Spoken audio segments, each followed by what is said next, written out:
Hi everyone, my name is Dinesh Sirasena and I'm a consultant in sports and exercise medicine based in Singapore.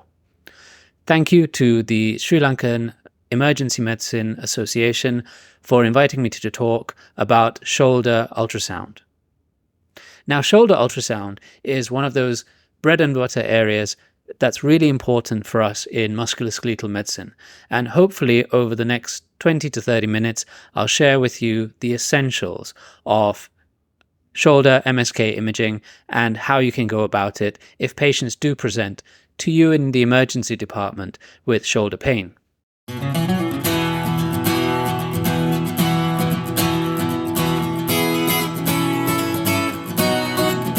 At this point, I'd like to introduce you to my YouTube channel. Obviously, you're watching this off the YouTube channel, but nonetheless, if you would like to find out more about musculoskeletal ultrasound imaging and interventions, please do have a look through the playlists, and you can subscribe to the channel if you want further updates. If you're interested in interventions as well, please have a look at this book that I wrote some years ago. It's on musculoskeletal ultrasound interventions that are appropriate for sports or emergency medicine, and it just gives a step-by-step approach on how to do the injection, what equipment you'll need, and what you should expect when undertaking it. And then there's SportsMed Info, which is a website that I put together with colleagues from Singapore. There's orthopedic surgeons, there's podiatrists, and there's also physiotherapists and dietitians.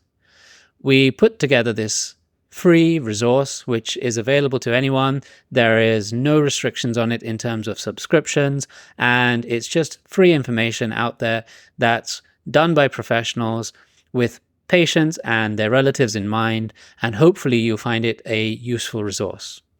Okay, so to begin with, let's think about what we're going to cover. Firstly, we're going to talk about the broad principles of ultrasound imaging. Now, I'm not going to go into a great deal of depth here, but just think about 3 areas that you want to consider when you're undertaking the imaging. Next, we'll have a look at the shoulder in a little bit more detail, in particular, how to position the patient and how to go about imaging the various structures. And then lastly, we'll have a look at some pathologies that you might encounter when you are undertaking the imaging. Okay, let's start with the broad principles. And the first thing I'd like to touch upon is the patient positioning. When it comes to patient positioning in shoulder MSK ultrasound, it's really important because what you're trying to achieve is bring deep structures into a much more superficial position. In doing so, it's much more amenable to ultrasound imaging, and then you can undertake both static and dynamic assessments of the various structures. Another thing to consider is the patient habitus. Now, of course, if you are seeing a patient who's particularly big in the deltoid area, it may be difficult to undertake the imaging. And so you will need to adjust the third principle, which is the machine settings, in order to optimize the image.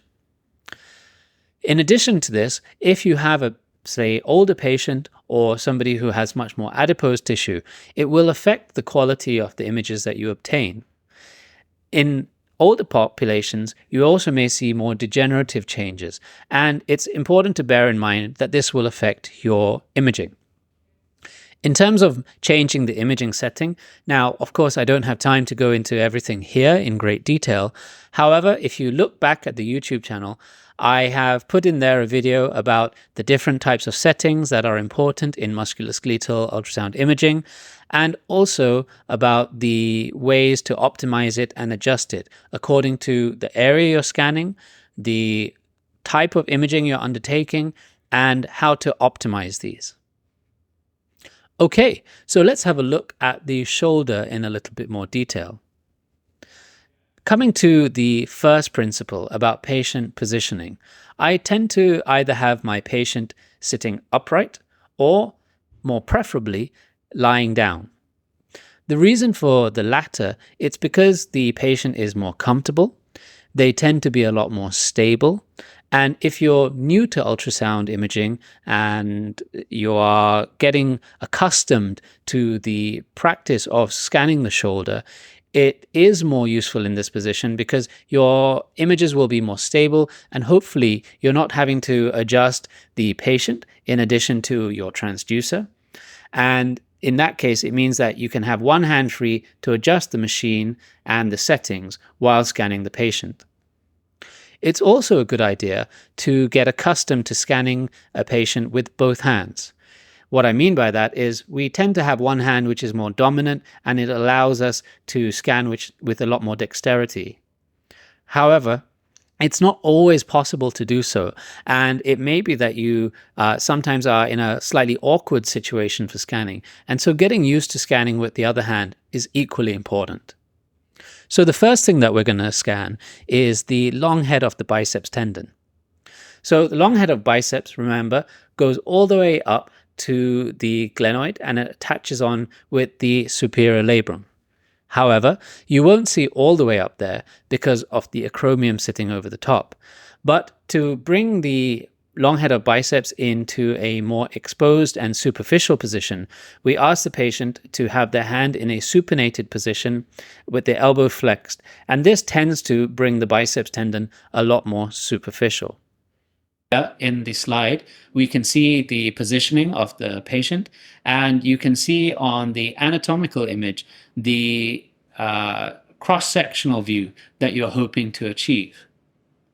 So you have the biceps tendon in the bicipital groove, and you're placing the transducer across the biceps tendon, and on the ultrasound, you should be able to see the biceps tendon sitting in that groove, and you'll see it in a short axis or cross-sectional view. Remember to also assess the biceps tendon in a long axis orientation. You can achieve this by changing the short axis position of the biceps tendon into a long axis, and sometimes you may need to also heel the probe so the biceps tendon is seen parallel to the transducer, and then you can assess for tendinopathy or if there's any fluid around the tendon itself. Okay, so next we go on to the subscapularis. For the subscapularis, you ask the patient to maintain that position and then externally rotate their shoulder. Now, the subscapularis is obviously the main internal rotator of the shoulder, and what you're doing is you're bringing it out from beneath the coracoid and you're exposing it as much as possible. In some situations, this may be difficult. Say the patient has a frozen shoulder or they have pain in the glenohumeral joint, and so you may not be able to expose the subscapularis as much as you want to. When you're assessing the subscapularis, you start off by placing the transducer in a long axis orientation over this tendon. And so what you'll see is the tendon coming out over the shoulder and attaching onto the bone.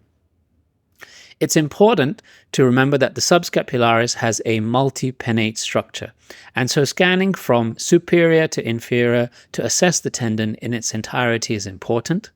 And then you should change the orientation of the transducer from a long axis to a short axis so that it's sitting over the subscapularis in a short axis orientation. And this is what you should see when you're scanning. This is the anatomical picture that we're hoping to achieve. And this is the ultrasound image that we're hoping to see. So you should see the pennations of the subscapularis in a short axis orientation as it sits over the humerus, and you can follow it from the muscular tendinous junction down to its attachment. Of course, achieving this will depend on whether the patient can maintain an externally rotated position, if at all, and then you should look for any obvious tendinopathies or tears. The next thing to consider is the supraspinatus tendon. Now, for the supraspinatus tendon, I tend to have the patient place their hand on their buttock and take their shoulder back as far as possible.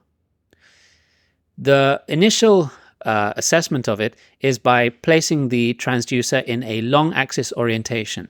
So remember, the supraspinatus tendon is coming and attaching on to the humerus. And so you want to place the transducer in a long axis orientation so you can see this bird's beak view on the ultrasound. Again, here we have the anatomical as well as ultrasound images that you're hoping to achieve. And on the ultrasound, what you'll typically see is the deltoid sitting over the top, the subacromial bursa. Then you'll see this bird's beak appearance of the supraspinatus tendon as it comes and attaches onto the bone.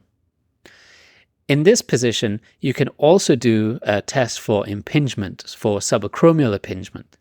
And what you're aiming to do is abduct the shoulder and see the tendon run underneath the acromion. If there's bunching of that bursa or increase in fluid around that area, it may be indicative of subacromial impingement. Having assessed the tendon in a long axis orientation, you can then assess it in a short axis.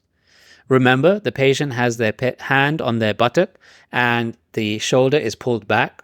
And then you change the orientation from long to short axis. A way of remembering this is to consider aiming the transducer edge down towards the patient's belly button.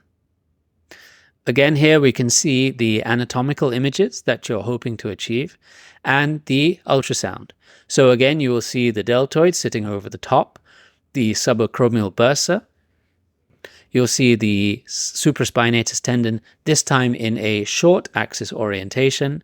And if you go medially, you should see the rotator interval with the long head of biceps tendon sitting there in the image in a short axis view. And if you go further medially, you should be able to see the subscapularis tendon again. Okay, so now we're going to move on to the infraspinatus. For the infraspinatus, you can position the patient either by asking them to place their hand on the opposite shoulder, or if this is too uncomfortable, you can ask them to place their hand on the opposite thigh. The transducer is placed in a long axis orientation across the infraspinatus tendon, and what you're trying to see is the infraspinatus as it passes over the glenohumeral joint, then it turns into the muscular tendinous junction, and then you see the attachment on the greater tuberosity. Remember, the infraspinatus also has fibers blending in from the teres minor as well. And so you can have a look at the teres minor, which is more inferior to the infraspinatus. What you're looking for here is if there's any pathology in the infraspinatus, so tendinopathy, tears, but in clinical practice, the infraspinatus tends to be one of the tendons that's not so badly injured in rotator cuff pathologies. Although I don't have the image here, it's also important to assess both the infraspinatus tendon and teres minor in a short axis view. This can be achieved having placed the transducer in a long axis view by simply turning it 90 degrees and then scanning through from the muscle to the muscular tendinous junction to the attachment of the tendons. In this view, you should be able to see the teres minor in more detail, and you should see it as a separate muscle to the infraspinatus. Using the same principle as the positioning and scanning of the infraspinatus, you can also have a look at the glenohumeral joint. Now, essentially with the glenohumeral joint, you're looking to see if there's any effusion, which could be indicative of pathology in the joint, and you can see the posterior labrum as well. It's a little bit tricky to assess anything much further than this when you're looking at the glenohumeral joint from behind, but in all fairness, you can't really see much of the glenohumeral joint anteriorly because of the dense musculature that sits over the top. Okay, so the final thing to check is the AC joint, so the acromioclavicular joint. Now, there's different ways of achieving this. You can either palpate along the clavicle, get to the acromioclavicular joint, and place your tendon over the top. Or you can scan from the biceps upwards, and you should see the acromioclavicular joint coming into view. Either way is fine. And what you will see is you will see on one side the acromion, you will see the clavicle on the other side, and in between there will be the acromioclavicular joint with the joint capsule. And sometimes if there has been any trauma or if there is swelling of the joint, you may see this on the ultrasound scan. So this is the broad principles of imaging the shoulder using musculoskeletal ultrasound. Of course, there are further nuances and subtleties that you may want to consider when you are undertaking the imaging, but these will come with practice. And as you start to see more shoulders and scan more shoulders, you'll start to notice the subtle differences, and you will start to be able to pick up your own way of scanning patients as time goes by. At this point, let's have a think about some of the pathologies that you may encounter when you are scanning the shoulder. So first and foremost, acromioclavicular pain. Now, this is very common in shoulder pathologies, and it's typical in young individuals who are doing heavy weights, who may be pushing and pulling weights in the gym, or it could have occurred from some kind of trauma where somebody has fallen down onto an outstretched hand or directly impacted the acromioclavicular joint. In this situation, you may have obtained an X-ray of the shoulder, but this might not show significant pathology. And so it's useful to undertake an ultrasound scan to see if there's any swelling or inflammation around the acromioclavicular joint. And this is what you might see if there is thickening or swelling of that acromioclavicular joint.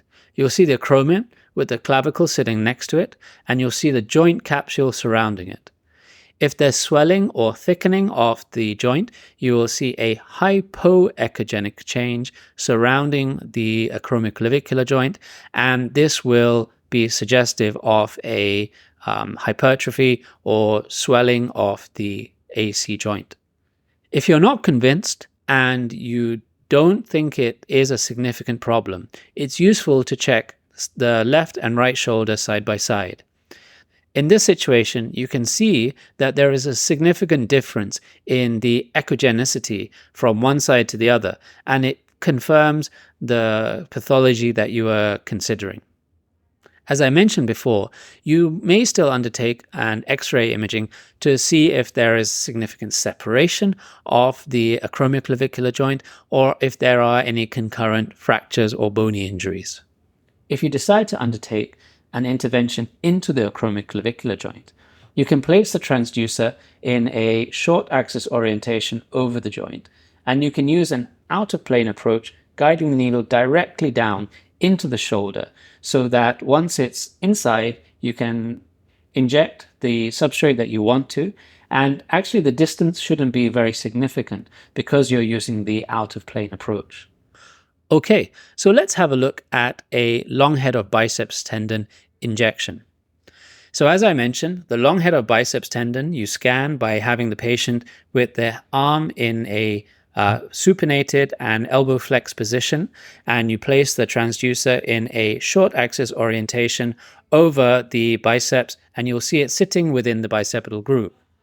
Here we have an image of the biceps tendon, and you can see this hypoechogenic change around the biceps tendon, which is suggestive of fluid, and it could be from a shoulder pathology, or it could be from a pathology of the biceps tendon itself. So in this situation, it was decided to undertake an ultrasound-guided injection into the biceps tendon sheath, between the sheath and the tendon itself, into basically the hypoechogenic area.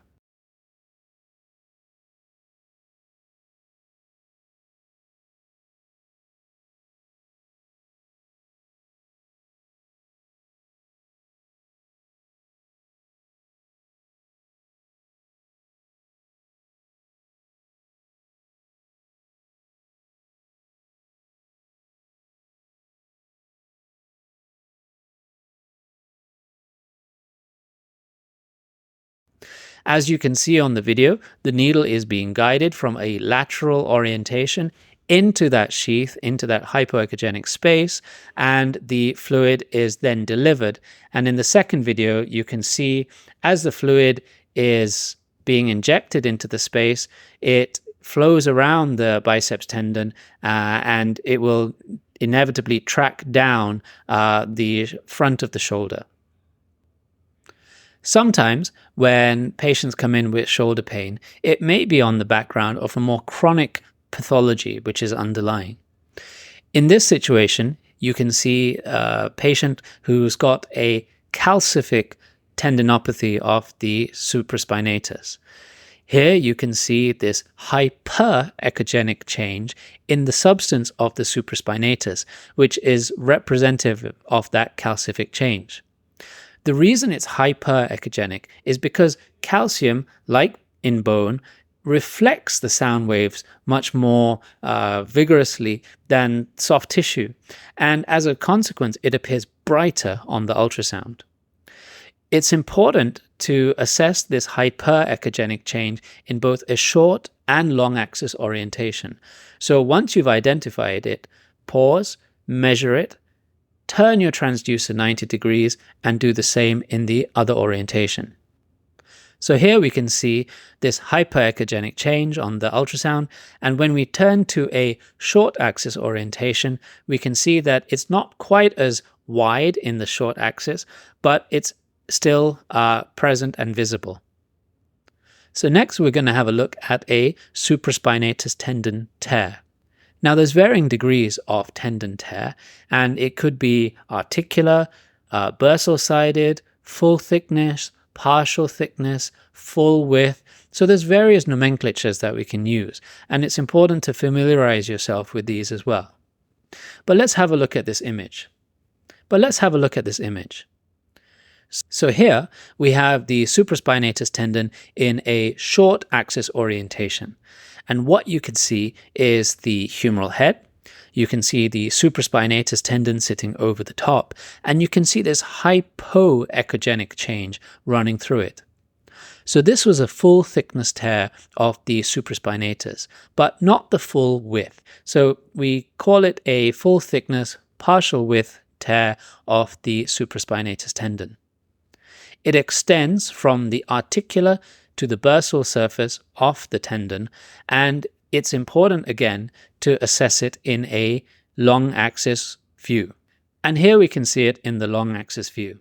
So you can see that although it is full thickness, it doesn't run the whole way of the supraspinatus tendon, but it does have a somewhat irregular outline to it. This could be on the background of an acute fall, or it could be on the background of a degenerative process going on for some time in the tendon itself. Correlating with clinical findings and the history of the patient is very important in this situation. Okay, so we've got to the end of the talk. Thank you for paying attention, and I just want to leave you with these pointers. So first of all, it's important to consider the positioning of the patient. Remember, in musculoskeletal ultrasound imaging, you're trying to bring structures as superficial as possible, and this is particularly important in shoulder imaging.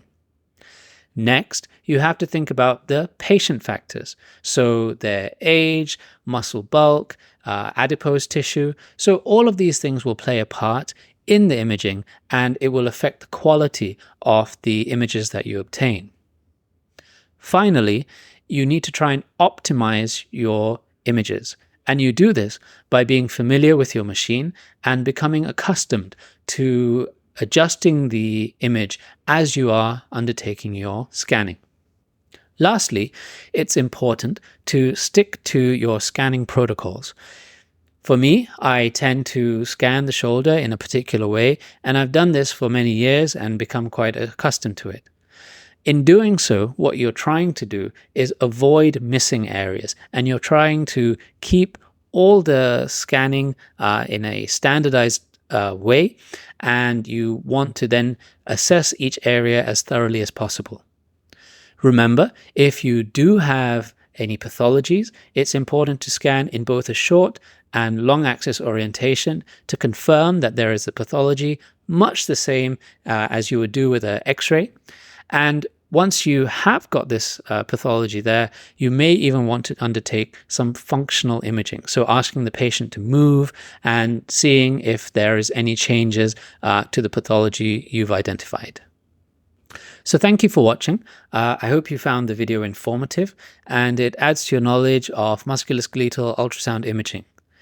Remember, you can follow me on this YouTube channel. You can also follow me on Twitter, Instagram, and TikTok. And if you do have any questions, please feel free to reach out to me. Or if you want any advice on cases or want to come and visit, please do reach out and we'll see what we can do.